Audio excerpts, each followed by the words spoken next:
RS Agarwal factorisation exercise 3G। Exercise 3G based है factorisation of the form x cube plus Y cube plus Z cube minus 3xyz identity पर। X cube plus Y cube plus Z cube minus 3xyz identity पर। So इस exercise में सारे question इसी identity पर based होंगे। कौन सा आइडेंटिटी है? X cube plus Y cube plus Z cube minus 3xyz। मतलब कि अगर हमें इस टाइप के, या हम बोल सकते हैं इस फॉर्म पर बेस्ड कोई भी पॉलिनोमियल गिवन है तो उनको फैक्टराइज करने पर क्या रिजल्ट आने वाला है। तो जब भी हमें इस टाइप के कोई पॉलिनोमियल गिवन हो तो उन्हें जब हम फैक्टराइज करेंगे तो रिजल्ट क्या आ जाएगा? x plus Y plus Z into x square plus Y square plus Z square minus x Y minus Y Z minus Z X.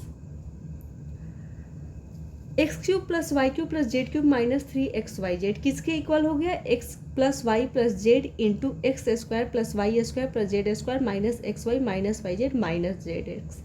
It means कि अगर हमें इस टाइप के कोई भी पॉलिनोमियल गिवन है तो उन्हें जब हम फैक्टराइज करेंगे तो रिजल्ट क्या आ जाएगा? ये आ जाएगा। यहाँ पर एक्स वाई जेड की वैल्यू कुछ भी हो सकता है। जैसे अगर हमें कोई क्वेश्चन गिवन हो 125a cube plus B cube plus 64c cube minus 60abc। यहाँ पर हम देख रहे हैं कि ये जो पॉलिनोमियल गिवन है वो x cube plus Y cube plus Z cube minus 3xyz identity पर बेस्ड है। बिकॉज 125a क्यूब को हम लिख सकते हैं 5a का होल क्यूब, बी क्यूब को लिख सकते हैं b का whole cube, plus 64c cube को क्या लिख सकते हैं? 4c का होल क्यूब। अगर हम 5a को x एज्यूम करें तो हमें x क्यूब गिवन है, y क्यूब गिवन है, z क्यूब गिवन है, तो ये क्या होना चाहिए? माइनस 3xyz होना चाहिए। इट मीन्स कि माइनस, इसे हम रिप्रेजेंट कर लेते हैं माइनस 3x क्या है यहाँ पर? 5a है, b क्या है? b ही है, सॉरी y क्या है? b है, एंड z क्या है? 4c है। तो यहाँ पर हम देख रहे थे कि ये जो पोलिनोमियल हमें गिवन है जिसे हमें फैक्टराइज करने को बोला गया है वो इस आइडेंटिटी पर बेस्ड है, x cube plus Y cube plus Z cube minus 3xyz। So जब हम इसे फैक्टराइज करेंगे तो रिजल्ट क्या आ जाना चाहिए? X plus Y plus Z into ये। तो हम यहाँ पर फैक्टराइज कर लेते हैं। जब हम इसे फैक्टराइज करेंगे तो क्या आ जाएगा? X plus Y plus z that is 5a, x यहाँ पर 5a है, प्लस वाई क्या है? b है, प्लस जेड क्या है? 4c है। X plus Y plus Z into x square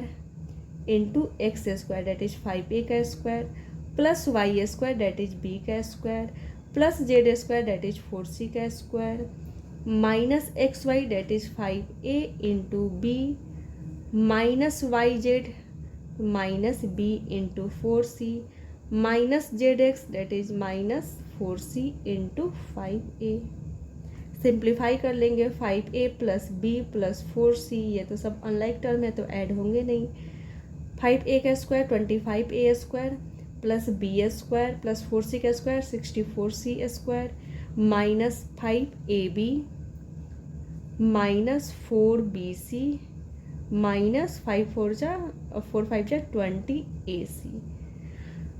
तो जब भी हमें x cube plus Y cube plus Z cube minus 3xyz पर बेस्ड कोई भी पॉलिनोमियल गिवन होंगे तो उन्हें फैक्टराइज करने का ये मेथड है, एंड इसे ही हम बोलते हैं factorization of the form x cube plus Y cube plus Z cube minus 3xyz identity. इसी आइडेंटिटी पर बेस्ड हमसे 3 या 4 टाइप्स के क्वेश्चन पूछे जा सकते हैं। अगर हमें इस फॉर्म में कोई भी पॉलिनोमियल गिवन है, x cube plus Y cube plus Z cube minus 3xyz के फॉर्म में कोई भी पॉलिनोमियल गिवन है तो हमें उन्हें फैक्टराइज करने को बोला जाएगा। Because x plus Y plus Z into ये जो है ये क्या है? इस पॉलिनोमियल के फैक्टर हैं। यहाँ पर है ना, ये एक फैक्टर है एंड ये एक फैक्टर है एंड इनका हमें प्रोडक्ट गिवन है। एंड किसी भी पोलिनोमियल को उसके फैक्टर्स के प्रोडक्ट के फॉर्म में लिखना ही क्या कहलाता है, फैक्टराइजेशन कहलाता है। इट मीन्स कि अगर हमें इस फॉर्म में कोई भी पोलिनोमियल गिवन है तो उन्हें हमें क्या करना होगा, फैक्टराइज करना होगा। हम यहाँ पर इस फॉर्म से जब इस फॉर्म में गए तो क्या किए, फैक्टराइज किए।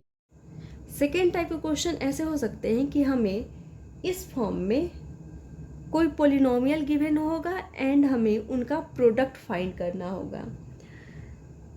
यहाँ पर ब्रैकेट है एंड ब्रैकेट के बीच में किसका साइन होता है, मल्टीप्लिकेशन का साइन होता है। इट मीन्स कि हमें इनका प्रोडक्ट फाइंड करना है। तो इस फॉर्म में जब भी हमें कोई पोलिनोमियल गिवन होगा तो हमें उनका प्रोडक्ट फाइंड करना होगा एंड प्रोडक्ट क्या होगा, तो प्रोडक्ट हो जाएगा x cube plus Y cube plus Z cube minus 3xyz के, बिकॉज ये किसके इक्वल है, इसके इक्वल है। सो जब हम इनका प्रोडक्ट फाइंड करेंगे तो ये आना चाहिए। थर्ड टाइप का क्वेश्चन हो सकता है evaluate x cube plus Y cube plus Z cube. Means कि हमें क्यूब्स का सम गिवन होगा एंड हमें रिजल्ट फाइंड करना होगा। इस आइडेंटिटी में एक स्पेशल कंडीशन होता है कि अगर x plus Y plus z equal to 0 हो जाए, if x plus Y plus z equal to 0 हो जाए, देन यहाँ पर x plus Y plus z equal to 0 हो जाएगा, तो 0 इंटू दिस क्या हो जाएगा, 0 हो जाएगा। इट मीन्स कि पूरा यहाँ पे जो प्रोडक्ट आएगा वो क्या आ जाएगा, 0 आ जाएगा।